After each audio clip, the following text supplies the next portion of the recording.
Nayantara serial के आज रात के एपिसोड में आप सबको देखने को मिलेगा कि नयनतारा जो है उसका गृह प्रवेश हो चुका है और उसके बाद उसकी आरती वगैरह करने के लिए उसकी सास जो है वो आती है ललिता।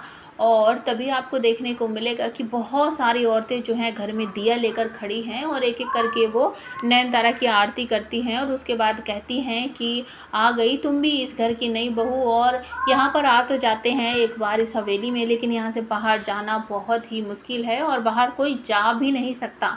हमेशा के लिए यहीं बंद कर रह जाते हैं, यहीं कैद हो जाते हैं। हम भी सालों से यहीं हैं, बाहर निकल ही नहीं पा रहे हैं। तुम भी अब यहीं रहोगी, मर जाओगी तो भी यहीं रहोगी, बाहर जाने का तो कुछ मतलब ही नहीं है।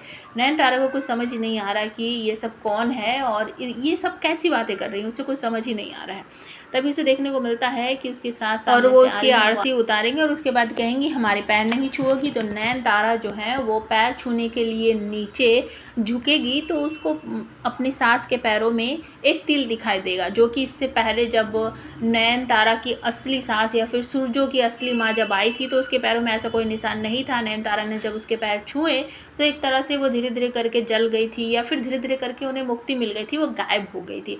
अब नयनतारा ने वो तिल तो देख लिया है ब्लैक कलर का, लेकिन वो मन ही मन ये सोच रही है कि मैं ना पैर नहीं छूंगी, कहीं ये भी गायब ना हो जाए, ये भी जल ना जाए, ये भी चली ना जाए, उसको ऐसा लग रहा है। और उसके बाद नयनतारा जो है वो खड़ी हो जाती है और मन ही मन सोचती है कि शायद ऐसा हो सकता है कि मेरे में सच में कोई ऐसी शक्ति है, जैसा गुरुजी ने कहा कि मैं आने वाला भविष्य देख सकती हूँ। तो ये हो सकता है कि अभी सासू माँ जिंदा हो और आने वाले समय में या कुछ दिनों में ये मर जाए और फिर उसके बाद ही आकर मुझसे मदद मांगे। तो उसको ऐसा लग रहा है कि शायद मैं फ्यूचर देख सकती हूँ।